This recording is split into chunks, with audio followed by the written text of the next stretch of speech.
Hey folks, in this episode, it's all about community. What does it take to build a great community, and what are some of the cool tools that are out there to help you do that?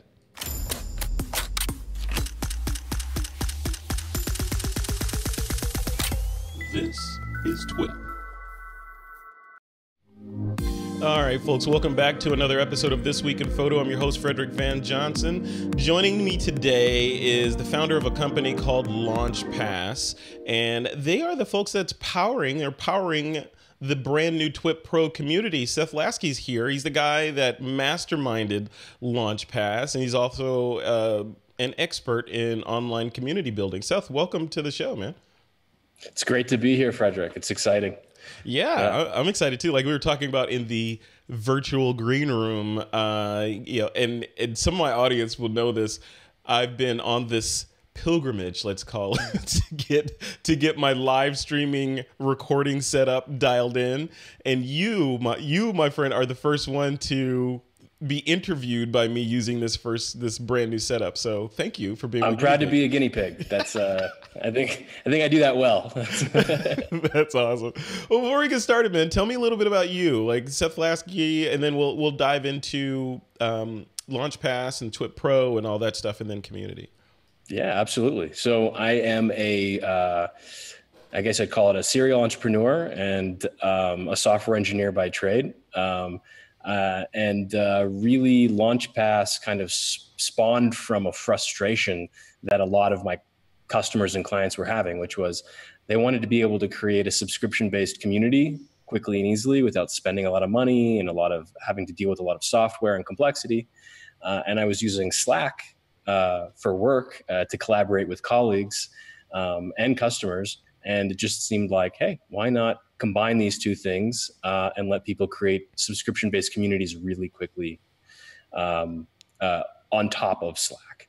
And so that's kind of where it started. That's awesome. And thank you for doing that. And that was one of the things that drew me over, because I was thinking, as I was contemplating the idea of building a community for This Week in Photo and how that would look and what are the features I wanted in there, I was and we've been using Slack on This Week in Photo forever, right? As sort of a back end, the way that different hosts interact with each other mechanism or intranet kind of thing, never publicly facing. And then I thought about it and I saw, I forget where, I think it was an article or something I saw about your service. And I was like, well, that makes sense, of course. And then I remember interacting with you and asking you a bunch of questions that were, because I was waiting on the gotcha. I was like, yeah, you could do all this cool stuff, but there's this drawback, and I never hit the drawback. Even till today, I never hit the drawback. So when you kind of concepted the service, was it because was it the typical entrepreneur's journey where it's like, I need something for myself, I'm going to build it, and now other people want it? Or did you do market sizing and figure out what the market needed and go from there? I'm a really big fan of putting something out, even when it's a bit raw and, not perfect, and just seeing what the response is. And usually if you're hitting something that people actually need, or that there's a need there, then people will let you know pretty quickly. And so just got lucky enough, put it out there onto Product Hunt. It's been about a year ago.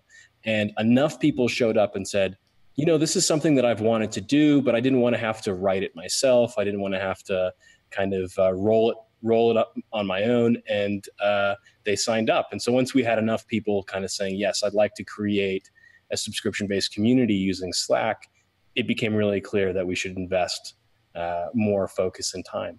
And then very quickly, it became a full-time thing, just getting to connect with lots of different entrepreneurs who are launching different types of services and learning really what they needed on the platform. So. Yeah, and I know I've been one of you, I'm not going to say one of your more vocal clients, but I know I've been vocal in giving you thoughts on how I'd want to see the service improve and move forward. Hey, I'm an advocate for my community, right? And and I say that kind of tongue in cheek, but it is true, because you build, and you above, like many people know, that you build these communities, and this is the way that you communicate, or that we communicate with, or on a more personal level with our friends, fans, family, whatever, whoever's in that community.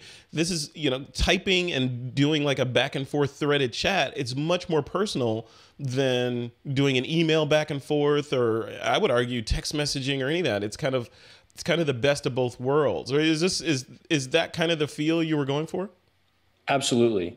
I think there's been a drive for a while to just try to use Twitter or Facebook to reach these really massive audiences, and there's a place for that.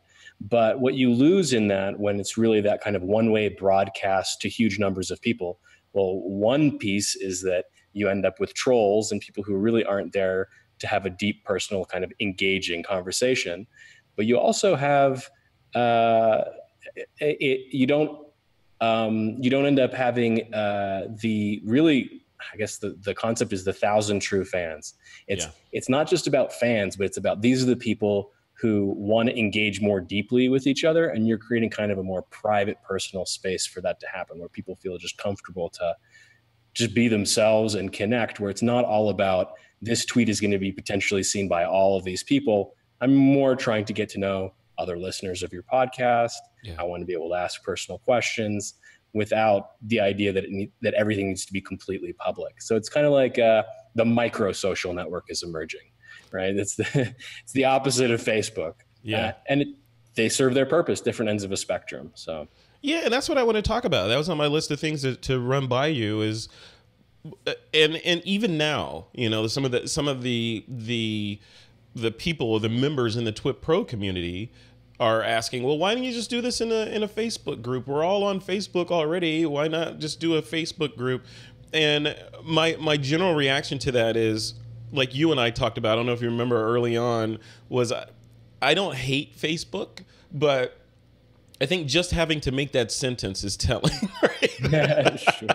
Like, just having to say is like, it's like, going on a blind date and someone describing the date to you as, well, she's got a great personality. Nice. It's not ugly, So, and that's how I kind of felt about Facebook. It's like, in many ways, I'm forced to use it because there's so much momentum there and there's a lot of people there, and it is the operating system in many ways for the planet for social activity. But I didn't want to get lost in that. B, I was not sure how to monetize that because Facebook doesn't allow you to pay for groups. And one of the reasons I wanted to establish a group was many years ago, we did a bulletin board type community on TWiP using some open source bulletin board software. And it got out of hand because A, it was free, and B, people started putting in there like random stuff like pornography and hate speech, and I didn't have the money or the budget to hire a moderator to go in there. So yeah, every couple of days I would pop in there. I'm like, oh crap, and this is under my brand. So I go in there and delete and ban, and then I would send out a message saying, you guys, if you can't play well, I'm gonna have to take your toys away. And then the next piece of porn that showed up in there, I just shut it down. I just turned it off, removed it from the menu item, and I think I sent out an email to that effect. But so if you could kind of go into a little bit of how, like, when people give you that retort of why not just start a Facebook group or insert your social network group instead of using Slack as the underlying mechanism for your community, what's your response to them? Well, you nailed one of them, which is the fact that if you just put up a paywall, even if it's a small amount, the people who care about what you're doing are very happy to support it in order to get access to this more private, exclusive space. Yeah. And you end up not getting a lot of the stuff that you don't want when it's just a public forum and anybody can just really do anything that they want. So the quality of the conversation and the type of people that end up in the community just ends up way, way higher.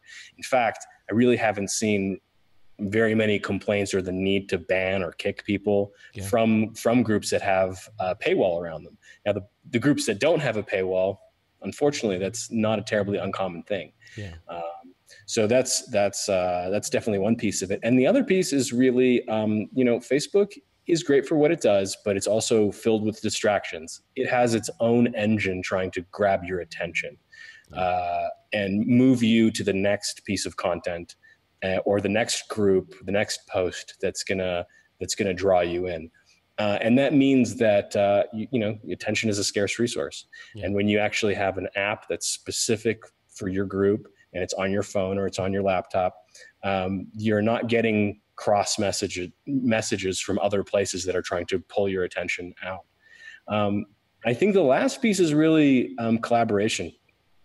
There's something amazing that can happen. It doesn't always happen when you give your audience as a community tools to actually collaborate. It's not just that it's a stream of communication where like they're just like passive consumers at that point. Like Slack is a full team collaboration suite. So if you have community members that are interested in kind of like really engaging and collaborating and coming up with new ideas and structuring things in an interesting way that works well for your community, the tools are there.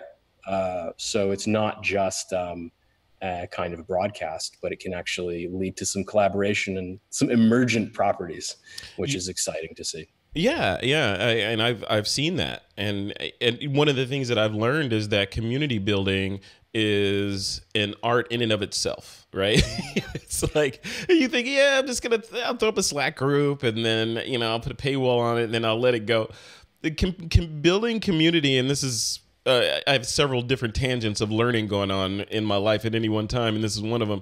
But it takes nurturing. It's like a plant, right? It takes nurturing, watering, engagement. It has to be easy to grok and understand, or else people will bounce off. And and it's fun. In the end, it's fun and surprisingly powerful to have a mechanism to just go in.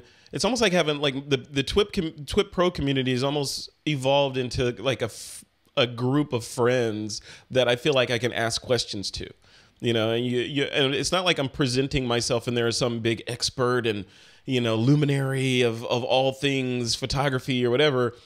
I present myself to the community as another photographer who happened to have started this group up. And I think that's a good way to approach it. Do you have any, for people that are considering starting communities in their niches or even in the photography niche, any best practices on how to manage your community and make sure you're the most effective?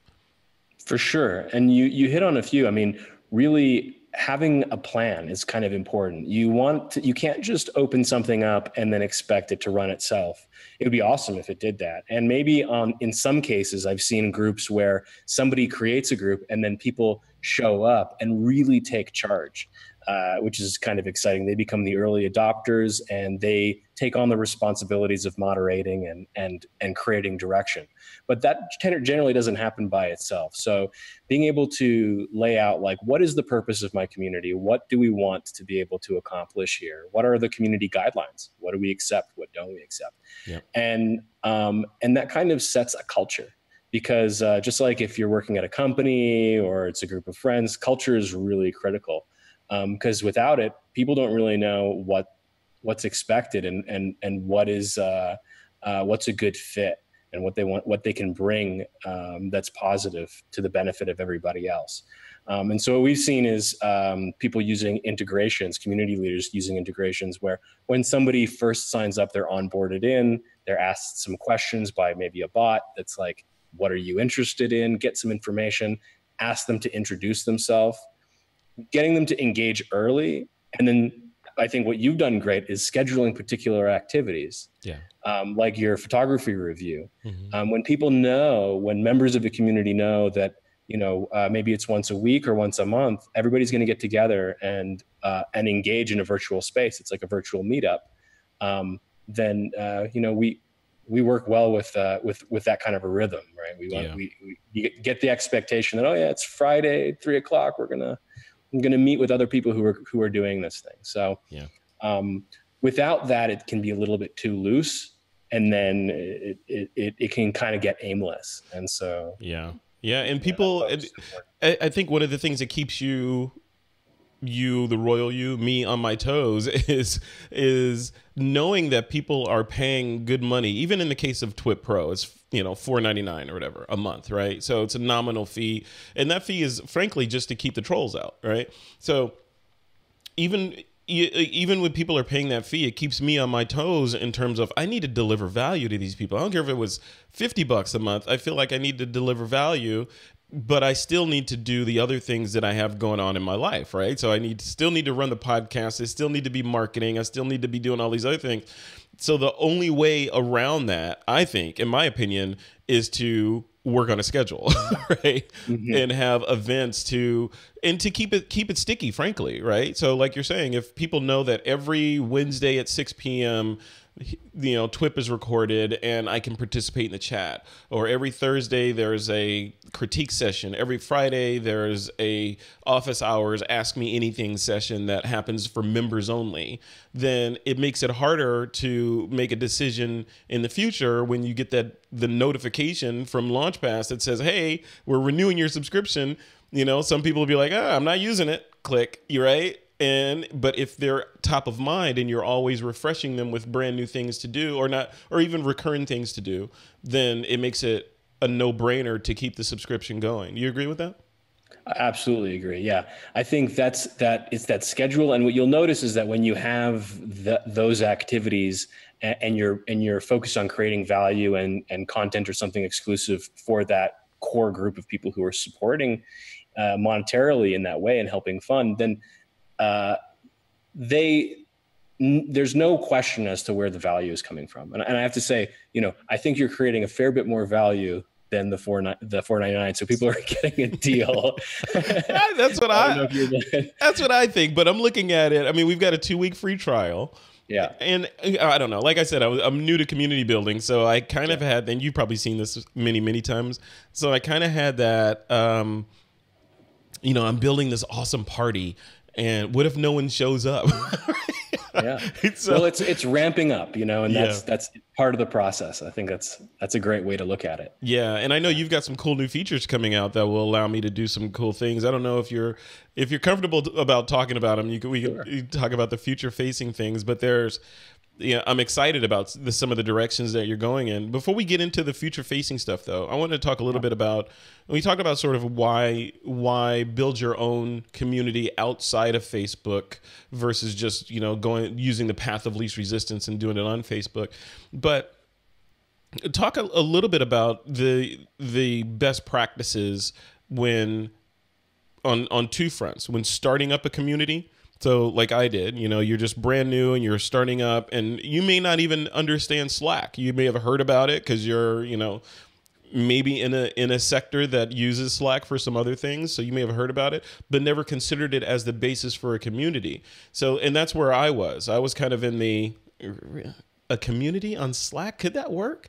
Can you kind of take us down that road as to why? And I'm asking you to be a little bit salesy, right? So, sure. Why Slack over other platforms? There's a million different platforms out there that allow back-end communications. Slack is just one of them. Why would I want to consider Slack? So good question. I think Slack, what they've really managed to nail is the ability to add third-party integrations and to build on top of them as a platform. Mm-hmm. So the idea being is that you have what you have without any additional integrations or any additional kind of, you could think of them as apps. What you have is a really solid mobile app, and everybody is on their phone. It's completely kind of siloed off from other social networks. So that this area is going to be focused for just you and your audience. And then when you need to do something more sophisticated, it's quite easy, and usually somebody else has already built an application that you can just plug into your Slack group. So it's a nice initial framework to start at, and then you can grow with it.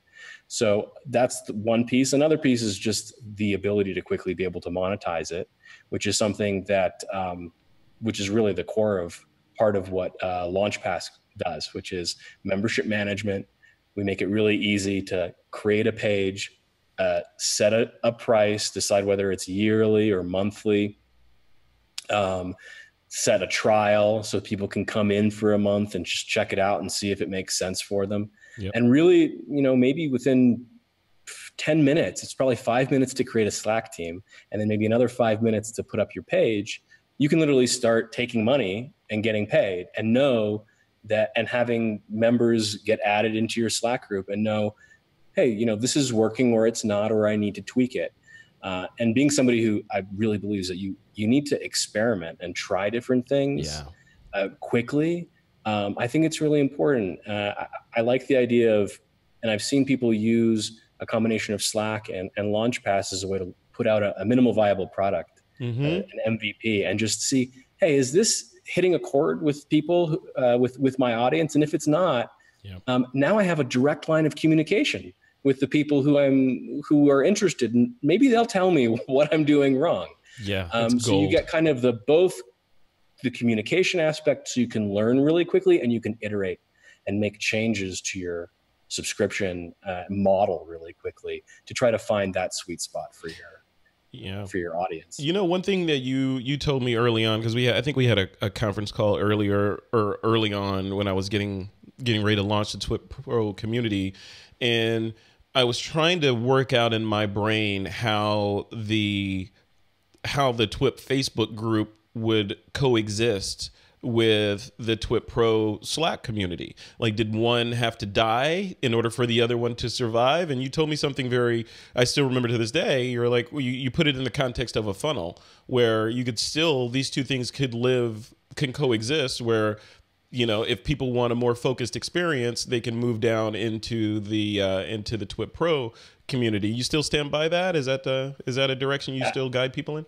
Absolutely. You know, I've only seen more of that kind of thing work. It's really not a one or the other. Just like people don't, you know, if you have an audience, choosing Facebook over Twitter doesn't make sense, or Twitter over Facebook or Instagram, and only focusing on that. Different people are coming through different channels, and those networks are just an awesome way to get exposure to really, really large audiences. So the way that we think about it is that Facebook, Twitter, and Instagram are the very top of your funnel. That's where you have the potential to reach a new people who have never heard of you. They don't know about your community. They don't know about your offerings, and they see an awesome photo and they're like, I want to learn how to take a photo like that. I want to be able to. And then from there leads them more into a public community. And then once somebody is really committed and they want to engage more deeply and they become a fan, they go right into the Slack group, and it makes sense for them to be able to have a personal conversation within a small group environment or one-on-one. So. Yeah. I love that. I love that. The analogy that I drew, I think you may have seen this, but the analogy that I drew was the airport lounge. Right. So you know, you can go to the airport, you can go to the food court or whatever and hang out. But the airport lounge, you pay a little bit of money and you go into that airport lounge and instantly everything's better. It's quieter. It's comfortable. The food's better and all that stuff. So you can kind of relax and unwind before this international or whatever flight that you're about to get on. And I kind of drew that analogy for the TWiP Pro community as well. You could get on Facebook, but Facebook is like LAX or, you know, O'Hare or, you know, SFO or something. But, you know, within there, not that TWiP Pro is within there, but within there's a smaller community where you could go in. It's kind of a respite from all the anarchy that's outside, that's going on with the ads and the bots and the algorithms and the ad targeting and all that other stuff that you don't know what's going on from day to day behind the scenes at Facebook. On Slack, it's metal to metal, right? It is just you and your people. It's just you and your people. If you're a member, it's just you and the people that you want. You can start private conversations and chat. You can share images. We've got Dropbox integration in there. We've got Google Docs integration in there. So, you know, people can get a lot done in a Slack environment. And the cool thing for me was and it was almost this is too good to be true thing, because it was almost like, okay, we've been using Slack. Not that I'm a Slack expert. We'll get into that, but for This Week in Photo, we've been using Slack, like I said, in the back end for quite a while. And then, you know, to see that, well, we could actually not have to relearn something in order to spawn a community. We could use the knowledge they've already built or acquired doing stuff behind the scenes and just make it public facing. And that was the revelation moment for me, because it was like, okay, wow, I could do a lot of stuff, especially like you said, Seth, knowing the ecosystem that's built up around Slack, because Slack is mature. So before we get into the future facing thing and the tips and tricks about how to use Slack, devil's advocate time, right? So one of the things that stopped me from jumping in sooner, there were two things. There were, and I call it, when I do talks, I call it like digital sharecropping, right? Where you're farming someone else's land and they can kick you off at any time. So I was thinking, well, okay, I'm going to build up this giant community on Slack, giant in quotes. What if Slack goes away? Or what if Slack decides that the way I'm using the community, they don't like photographers for some reason? Did that cross your mind? Like people building up these communities on Slack and then kind of being bound to Slack's terms and conditions?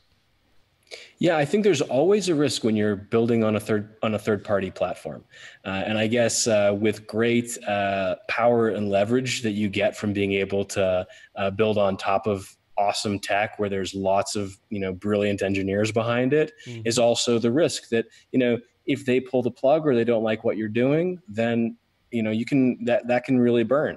And I think really what it comes down to is looking at, okay, what is the trajectory that Slack has been on? Are they a more open company when it comes to their technology and their APIs, how they invite developers to use their system, or are they kind of closed? And what we found time and time again, and with some direct communication with Slack as well, is that Slack knows that their platform is being used in some ways that are outside of the initial offering, the initial service that they've created, which is really targeting business and collaboration. But they can see that communities are starting to use it, and they've been very supportive of it. So where there's always a risk, at the same time, you have to say, would I be able to, with a small team, build up something just like Slack that's going to be able to offer this kind of a service at the speed that I was able to do it? And it just wouldn't have been possible. Right.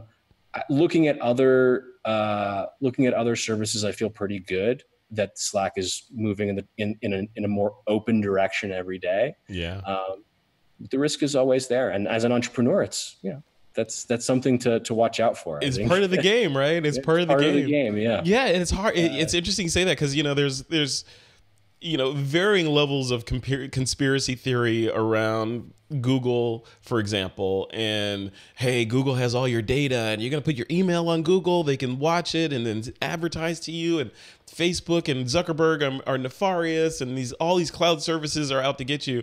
And I was having this conversation with a friend of mine the other day, and I was like, yeah, everything you say is probably true. However, you got to look at the other side of it as well, So look at it from a glass is half full, optimistic standpoint of look at all these tools that we're getting. We can do these things that you could not do 10 years ago. Literally, like even what we're doing right now, like this was not possible 10 years ago for me to do with relative ease and reach the size of audience that I can reach with this. This is just not possible. And many of the tools that we use to do these things are free. Of course, there are going to be some toss-ups, most obvious is advertising, but there are going to be some toss-ups in there, but you gotta weigh, does the risk of your data being used to advertise to you versus being able to generate revenue using these free tools that are out here for you to use, right? So absolutely. What's interesting is it reminds me of, I don't remember the quote, but it's about, you can either have a perfectly secure system or you can have a very useful system. So the most secure system that you don't have to worry about at all is one that is not on a network. You just pull the plug. So just remove the internet from the equation and you're secure. But it's actually, I think the trade-off was privacy versus it's the privacy versus usefulness. And finding a balance is really, I think, what you want to drive at. Otherwise, be out in the woods. Yeah, yeah, chopping my own yeah. I wood was and- watching this. Not to digress too much, but I was watching Yeah. this security documentary or something. I don't know. I was on some Netflix tangent, or maybe it was YouTube. I don't know. But there was this. They were talking about video and how hackers could theoretically turn on your webcam and watch you and all this. And there are all these people that were like up in arms about that. And yeah, of course, yeah, you want to. It is possible, so cover your webcam, right?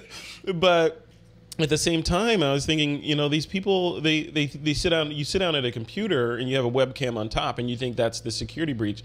But there's many cameras around your house, right? I mean, notwithstanding the one that's in your pocket, right? They could microphone's right there. They could, forget about the camera. They could just turn on the mic and listen to everything that you're doing, and so. Yeah, again, it gets back to that. How secure do you want to think you are, versus, actually getting some work done? Like you could obsess over, okay, this might happen, or these people might be watching my stuff, or you could just get to work and deal with things as they arise, right? So let's talk. Fast forward a little bit and talk about some best practices with Slack, right? So. And actually, before I get into that, I wanted to complete the devil's advocate question was, what if Slack, goes all draconian on you? But then the other piece is LaunchPass, right? So your service is a concern as well. So if I'm building a community and I'm handing the keys to Seth to manage the comings and goings and the payment processing and kicking off users whose credit cards have failed and reminding people to pay and sending out. So you're doing a million things on the back end, which is why I'm so happy to pay you your fee, right? So you're doing a million things on the back end. But what happens if, Seth decides, hey, you know what? I'm tired of this entrepreneur stuff. I'm going to go work for Google. Like what happens to my community at that point? So that's a really good question, and it's an important one. Before investing time and energy and money into a platform, you want to have that answered. And so a big piece of that is that, to start, things are going really well, and I love working with entrepreneurs and people who are launching communities. So I'm not planning on going away anytime soon. Cool. That said, people get hit by buses. Right. Yeah. And unfortunately, and that's definitely not my plan. And I want to make sure that as someone who's providing a service, that I have as much built into the system so that when I'm not around, if I'm not able to get to a computer, that things are going to run smoothly. Sure. And I think just going back to the fact that we chose Slack over rolling our own solution means that most of what happens outside of the paywall is happening on two different services, Slack and Stripe. Yeah. And Stripe is our payment processor that we're very happy to be working with, and Slack is awesome. That's the core of the service. So we're cloud. We're running everything in the cloud. There's no single point of failure. So I've solid engineering practices there. Yeah. But even if those were to collapse, subscriptions still continue to go through. You have access to your Stripe account. All the payment and billing and all that information is right there. It may require some manual work to do some transition, but it's not like payments stop and all of a sudden people can get access that shouldn't get access. Yeah. It's not like you're not running LaunchPass on a Commodore 64 underneath your bed, right? Don't tell anyone. It's very powerful. It's a VIC-20. It's a VIC-20. Right. It's actually an Atari, right? Yeah. I love it. I mean, I gotta imagine. We joke about it, but I gotta imagine. With speaking of the tools that are available that weren't available just a couple of years ago, like things like Amazon and Amazon's web services, where you can run stuff on and be robust out of the gate, and like you mentioned, Stripe. Just scale. Yeah, you could scale, right? You could start small and scale with little to no penalty. Just like Stripe. Stripe makes it brain dead easy for large companies or small companies. We use Stripe on This Week in Photo, and the TWiP School is wired in with Stripe for payment processing versus PayPal, right? So these kind of tools make e-commerce and online services relatively easy. And that was one of the deciding factors for me in using LaunchPass. I figured, after talking to you, I figured you were smart, probably not even probably, definitely much smarter than I am on that stuff. So I figured that you were using some sort of smart architecture on the back end to make sure things were robust and you weren't doing homegrown Linux servers in your basement, right? I mean, hopefully that's true, right? No, absolutely. Yeah. You know, I mean, I remember, and I was working in software companies back in the day where we had to run our own metal, and we were in co-location facilities, and you had a server with blinking lights in a cold room, and things can go wrong. You know, single point of failure, and it really is. It's a great time to be a software entrepreneur, to be able to launch services on infrastructure like Google and like Amazon, and it gives a whole other level of security and reliability and dependability to the services that you run. So we're not running on Amazon, but we're running on Google Cloud services, and you know, they've been great. You know, and that's you know, I figure as long as Google stays up, I should be okay. Yeah, and it's like you know, if Google goes down, there are other problems to deal with. That's right. If that like infrastructure, buy water and food. exactly. Look out for the zombies down the street if that's going on. Well, cool, man. Let's wrap this up and talk about future facing things, and before that, maybe some tips and tricks for people that are not necessarily wanting to start a community of their own, but maybe wanting to get the most out of the community that they're a member of. In this case, specifically the TWiP Pro community. So members, you know, it is Slack. So I didn't build it. Slack is robust. And even I'm learning new things about it every single day. What are some things that you would tell people that are relatively new to the platform to keep an eye out for? Good question. The first thing would be, make sure to put the mobile app on your phone. It's just in the App Store on both, you know, the Google App Store and Apple Store, and it's free. And what it allows you to do is just have the community in your pocket, which is really handy, because when you have a question or a thought, or you snapped a really great photo, it's really great to be able to just reach into your pocket and engage with the community. And that way, doesn't have to be on a web page on a computer somewhere or something else. So the mobile aspect of it, I think, shouldn't never be overlooked. Yeah. Another piece is don't be shy. This is a space that other people are sharing your interests. There's a principle. I'm not really sure. Maybe it's the Pareto distribution, but there's something about how it's like 10% or some percentage of people in a community are actually engaging, and everybody, and then there's a large swath of people who probably are just kind of like lurking, and they're just that's that 80-20 90-10 Pareto principle. And I would just encourage people to just know that there's a bunch of other people just like you who you're lucky enough to be in a room in a virtual environment with. There are no stupid questions. Yeah.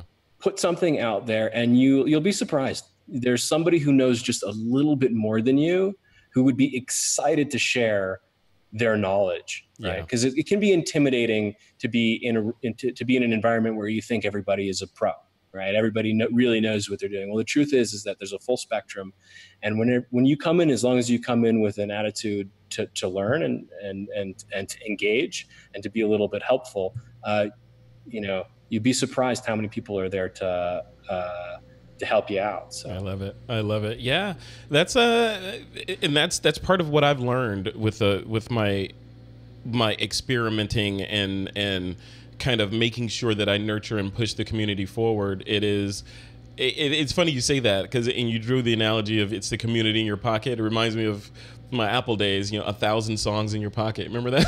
Right. That's right.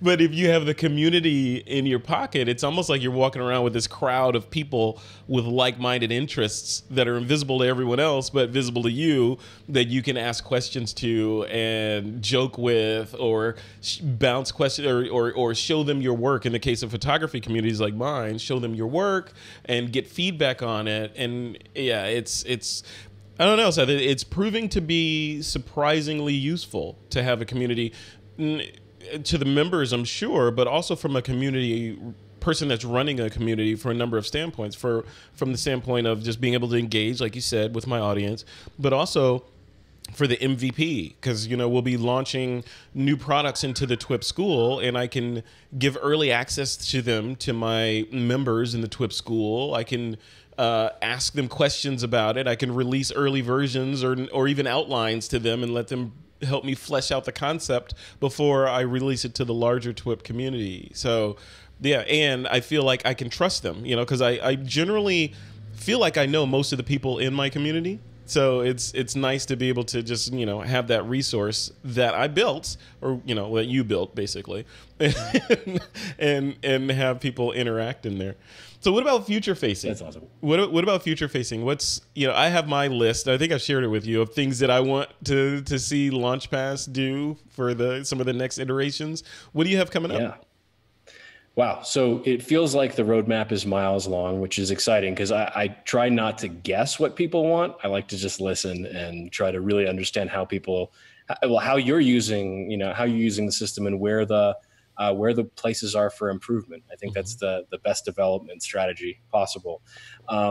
So I would say that, there's still, there's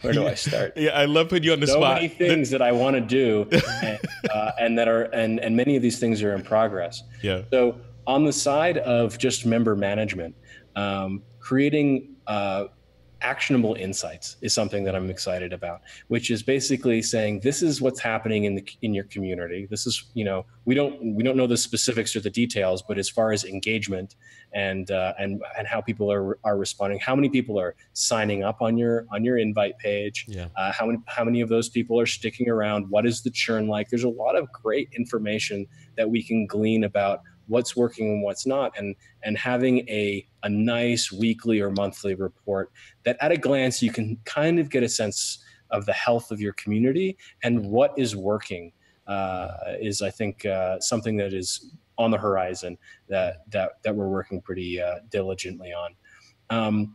Other pieces are just, consistently improving the feature set. So for example, gotten a lot of requests for the ability to do coupon codes. Mm-hmm. It's a great way to be able to, reward members. Yeah. Reward members, get people onboarded into the system and, for, a discount. And it's exciting to be able to say, hey, I'd like to be able to give, 50% off. Here's a coupon. Yeah. And that's so important. That is right around the corner. And I think that's probably, a week away. That's fantastic. So. Yeah, the coupon coding, I mean, there's a bunch of things, right? Like affiliates, coupon, the dash. I think for me, the main two things that I'd like to see from a community owner, runner standpoint are, one, I want to be able to, like you said, at a glance, sit down with a cup of coffee and get a status report on how the community is growing, how many people joined, how many people had free subscriptions and are ending, how many of them are about to end, how many ended, how many people haven't paid but are supposed to, all those little nuances. So I can say, okay, community's healthy or not healthy, or I need to do more of this, or wow, we had 5 unsubscribes last week. I need to do something to make it stickier, so to do that sort of thing. But then from a marketing standpoint, community is, or the coupons rather, is the most important thing to be able, especially when you're launching a new community, to entice people in. And I think for me, if I had coupons, I would not have done a free trial. Right. So the free trial is kind of the de facto way to do coupons to make it friction free. But if I was able to just give out a coupon to a certain group of people, like say my meetup group, if I want to entice my meetup group to come into the TWiP Pro community, I could create a coupon for them and not have a free trial, but the coupon could be a free trial or a discount or something like that. That way I can compartmentalize it instead of making the free trial available to the entire world, which might reduce the overall value perception of the community itself. So yeah, it's absolutely. And I'm excited to get you beta access soon. That'll be yeah, bring it, man. Bring it. Play around with it. Yeah. Bring it. Well, cool. And I know you set up. Speaking of coupons, you set up a code or a discount for the TWiP Pro community in case there are people that want to spin off their own communities. You want to share that? Yeah, absolutely. So we already give a 14-day free trial. And I'm happy to extend that trial because I just will, if somebody is going to launch a community or going to launch a subscription membership service, I'm happy to talk to you. And I'm, very excited to just basically share what we've seen work. That's like one of the most important things. Yeah. So you're not flying blind. And the coupon code for anybody who's interested is just TWiP PRO ! Try to keep it really simple. What that'll give you is beyond the 14-day free trial, it'll give you 2 months at 50% off. Oh, beautiful. And it's we try to keep the cost of the service reasonable. So it's just $29 a month. That's our normal, right? So it's half of that each month for the first 2 months. Perfect. Yeah. So 14-day free trial. So that's a 2-week free trial plus 50% off. So basically that's 6 weeks free, basically. All in, right? So you can't go wrong with that, right? You cannot go wrong with that. Cool, man. Well, thank you so much for taking the time, Seth, to do this. This has been a very educational, I don't even want to call this an interview. This is more like a discussion between people that are collaborating, because I feel like you and I are kind of, we're in business together, right? So you are running the community from a access standpoint, and I'm running the community from a content standpoint. So, and it all comes out great in the end. It's working really well. We've been running TWiP Pro for a while now, and I'm like I said in the beginning, I'm really pleasantly surprised at how many people have signed up and how many people have stuck around, and the engagement within the community itself. And a lot of the fears that I had are gone in terms of, will anybody show up to the party, or will they act crazy in there? Part of the reason for putting the fee on there was to eliminate trolls, and it worked. We have high quality people across the board within TWiP Pro, just like that airport lounge I was talking about. So yeah, I'm excited. Where if people want to learn more about LaunchPass and maybe you and some of the other stuff you're working on, where should they go online? Pretty simple. Just go to launchpass.com.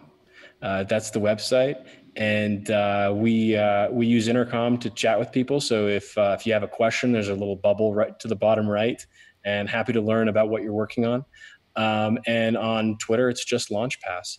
And I'll give one more thing. I mean, if you want to reach out, feel free to just email me at seth@launchpass.com. I respond to every email. Yes, you do. Yeah, I can attest to that. You respond to every single email. In the beginning, I was sending a lot, and you were responding to everyone, and you're like responding from anywhere. You're like, oh yeah, I'm getting ready to get on a plane. I'm responding.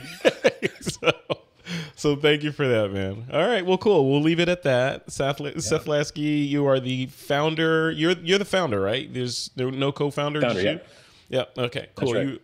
You are the founder of LaunchPass. People can check it out at launchpass.com. All right, man. Thanks a lot. We'll see you. It's been a pleasure. Really good chatting with you. Likewise. Take care. Take care.